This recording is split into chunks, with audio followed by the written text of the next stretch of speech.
আসসালামু আলাইকুম, সবাইকে শুভেচ্ছা জানাচ্ছি মাসুম মাহবুব। প্রিয় দর্শক, বাংলাদেশের রাজনীতি টালমাটাল হচ্ছে ক্রমান্বয়ে। আমেরিকা থেকে প্রফেসর ইউনূসের সফরসঙ্গীদের যে অপমান অপদস্থ করা হলো, তারপর নতুন করে বাংলাদেশের জনগণ ভাবতে বসেছে আওয়ামী লীগ এবং জাতীয় পার্টিকে নিয়ে। এরই মধ্যে যুক্তরাষ্ট্রে জামাত নেতা ডক্টর মোহাম্মদ আবদুল্লাহ মোহাম্মদ তাহিরকে নিয়ে জামাত কর্মীদের উৎসুক যে মনোভাব দেখা গেছে, এতে করেও বিএনপির রাজনীতিতে প্রভাব পড়েছে। আবার পাশাপাশি বাংলাদেশের যারা রাষ্ট্রীয় পর্যায়ে গুরুত্বপূর্ণ পর্যায়ে রয়েছেন, আমলা, পুলিশ বা বিভিন্ন সেক্টরের ব্যক্তিরা, তারাও এখন নানান রকম টেনশনে আছেন। কদিন ধরে যাদের সাথে আমার কথা হচ্ছে, সেটা আমাদের আমলাদের কথা বলছি, সচিবালয়ের বা সচিবদের সাথে, পুলিশদের সাথে, ঊর্ধ্বতন কর্তৃপক্ষের সাথে, মানে পুলিশের, তারা প্রত্যেকেই একটি প্রশ্ন করেন, ফেব্রুয়ারিতে নির্বাচন হচ্ছে? যদি হয়, উত্তর হ্যাঁ হচ্ছে। দ্বিতীয় প্রশ্ন, কারা ক্ষমতা আসতে পারে? তার মানে প্রশাসন নিরপেক্ষ থাকবে না কোনো একটা পক্ষে চলে যাবে, এটা ডিসাইড করতে পারছে না। বহু নিরপেক্ষ কর্মকর্তারা রয়েছেন, সেটা আমলা বলি বা পুলিশে বলি, যারা দেশপ্রেমিক নিরপেক্ষ, তারা ভয় পাচ্ছেন যে আগামী দিনে কারা ক্ষমতায় আসবে, কারা আবার ডাম্পিং হবে, কারা আবার চাকরি হারাবে, কিংবা কারা আবার পদোন্নতি পাবেন না। বিভিন্ন রকম চিন্তা তারা করছেন। আজকে পুলিশ হেডকোয়ার্টারে একটি সৌজন্য সাক্ষাতে গিয়েছিলাম আমাদের কিছু বড় ভাইদের সাথে, আমাদের পুলিশের সিনিয়র কর্মকর্তাদের সাথে বসলাম। তারা প্রত্যেকেই জানতে চাচ্ছেন কে ক্ষমতায় আসবে, জামাত না বিএনপি, বিএনপি না জামাত। এক একজনের চিন্তা এক এক রকম, অ্যাজামশন এক এক রকম, চিন্তা এক এক রকম। তবে পুলিশ হেডকোয়ার্টার থেকে যে তথ্যগুলো পেলাম, পূর্বের সরকারের অনেক দোসররা এখনও বসে আছেন। তারা দুভাবে টিকে আছেন প্রশাসনে। একদল বিএনপি সেজে গেছেন, একদল জামাত সেজে গেছেন। তারা বোঝাচ্ছেন যে তারা দোসরদের কেউ নন, তারা এই সরকারের বা আগামীতে দিনে যারা আসবেন তাদের পার্টনার বা তাদের পক্ষের লোক। বেশ কিছু ব্যক্তির তালিকাও পেলাম, তারা তালিকা জানালো যারা ফ্যাসিস্ট রিজিমে পুলিশের প্রচুর দুর্নাম কামাই করেছেন, পুলিশকে বিতর্কিত করেছেন, তদবির বাণিজ্য, অবৈধ করাপশন কিংবা জনগণের উপর দমন পীড়ন চালিয়ে সেই সব পুলিশ রাতারাতি বিএনপি সেজে গেছে। বিভিন্ন দলের সাইনবোর্ডে তারা অন্তর্ভুক্ত হয়ে গেছে। বিষয়টা হলো, কেউ বিএনপির পক্ষে স্লোগান দিলি বিএনপি হবে না, কেউ জামাতের পক্ষে স্লোগান দিলি জামাত হবে না। কিন্তু পুলিশ প্রশাসনের মধ্যে আমরা এই বিষয়টি দেখলাম। সচিবালয়ের দৃশ্য একই রকম। এখন পর্যন্ত পূর্বের বড় বড় কর্তারা বসে আছেন। তারা বসে আছেন কিভাবে? বর্তমান সরকারের যারা উপদেষ্টা আছেন, সিনিয়র সচিব লেভেলে আছেন, বা গুরুত্বপূর্ণ যারা পদায়ন করেন বা যারা এই দোসরদের চিহ্নিত করে শাস্তি দেবেন, এদের প্রত্যেককে টাকার বিনিময়ে কিনে ফেলা হয়েছে। সবচেয়ে বিপজ্জনক বিষয়টি হলো যে আমাদের উপদেষ্টাদের মধ্যে অধিকাংশ উপদেষ্টাদের বিরুদ্ধেই অভিযোগ আসছে যে তারা দুর্নীতির সাথে জড়িয়ে গেছেন। এক একজন হাজার কোটি টাকা লোপাট করেছেন, দেশের বাইরে পাঠিয়েছেন। এই অভিযোগ সত্য কি মিথ্যা, তার চেয়ে বড় জিনিস, বাংলাদেশ বিপ্লবের পরবর্তী যে সময়টি পার করছে, সেই সময় আমরা দেখতে পাচ্ছি প্রত্যেকটা জায়গায় অনিয়ম ছড়িয়ে পড়েছে। একটা দেশ দুর্নীতির উপর আছে না সঠিক পথে আছে, এটা বোঝার জন্য কয়েকটা বিষয় আমরা লক্ষ্য করলে বুঝতে পারি। দেশ কি মানে দুর্নীতিমুক্ত না দুর্নীতির মধ্যে রয়েছে, এটা বোঝার জন্য আমরা দেখবেন যে প্রত্যেকটা সিস্টেমের মধ্যে অনিয়ম চলছে। আমরা নিয়োগ প্রক্রিয়া বলি, পদোন্নতির কথা বলি, বিভিন্ন ক্ষেত্রে এখন ভরপুর দুর্নীতি চলছে। আমাদের অনেক তরুণ উপদেষ্টা আছেন, যাদের নাম বলতে চাই না, তারা বুঝে নিয়েন, তাদের বিরুদ্ধে অভিযোগ আসছে হাজার কোটি টাকা লুটপাটের। আফসোস লাগে যে বিপ্লবের আগে যখন শেখ হাসিনা ক্ষমতায় ছিলেন অবৈধভাবে, আমরা ভেবেছিলাম যে শেখ হাসিনা বিদায় নিলে বাংলাদেশটা একটা সুন্দর বাংলাদেশ হবে। আমরা ভেবেছিলাম যে এমন একটি সরকার আমরা প্রতিষ্ঠিত করব, যে সরকার বাংলাদেশের মানুষের জন্য কাজ করবে, দেশের জন্য কাজ করবে। দুঃখজনক হলেও সত্য, যে বাংলাদেশ সত্যিকার অর্থে ফাইটার জন্ম দিয়েছে, লড়াকু মনোভাবের মানুষ জন্ম দিয়েছে। বাংলাদেশ সৎ মানুষ জন্ম দিতে পারেনি।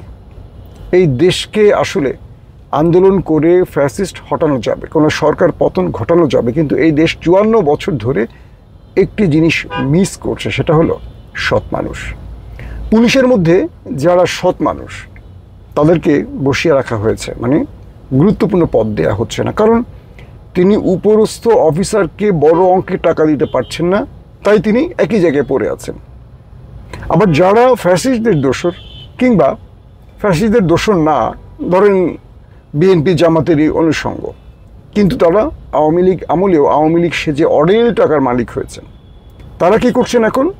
এই টাকাগুলো উপরস্থ অফিসারকে দিচ্ছেন, ভালো ভালো পদায়ন নিয়ে নিচ্ছেন। আজকে দুজন ডিআইজি লেভেলের ব্যক্তি খুব আফসোস করে বললেন যে বিগত সময় থেকে আজ অবধি আমি এখানেই এইভাবেই আছে। আমার একটা অপরাধ, সেটা হলো আমি নামাজ পড়ি, আর দ্বিতীয় অপরাধ আমি দুর্নীতির সাথে আমার নিজের নামটা জড়াই নাই, তাই আমাকে একটা বিশেষ দলের অংশীদার করে ফেলেছে, কারণ নামাজ এবং সৎ মানুষ ওই একটি দলেরই হবে। আসলে তা না। বাংলাদেশের এমন কোনো দল নেই যে দলের মধ্যে কারাপ্টেড লোক নাই। হ্যাঁ, কম বেশি ওই দলে 90 জন, এই দলে হয়তো 5 জন। এই একটি বিষয়। আরেকটি বিষয় দেখলাম যে বহু ব্যক্তি আছেন আওয়ামী লীগের আমলে খুব ক্ষমতাবান ছিলেন, মাঝখানে তারা লুকিয়ে ছিলেন, কিন্তু এই আমলে তারা উপদেষ্টাদের বা সচিবালয়ের বড় বড় কর্তাদের যেখানে যেভাবে ম্যানেজ করা উচিত তাদেরকে ম্যানেজ করে তারা টিকে গেছেন। এখন তারা ভরপুর দুহাতে কামাই করছেন। এই যে পুলিশ নিয়ে কথাটা বললাম, যে হাসিনা পালিয়ে যাওয়ার পর আমরা ধরে নিয়েছিলাম ইউনূস সরকার পুলিশের মধ্যে একটা বড় রকম সংস্কার করবেন, তিনি করেননি।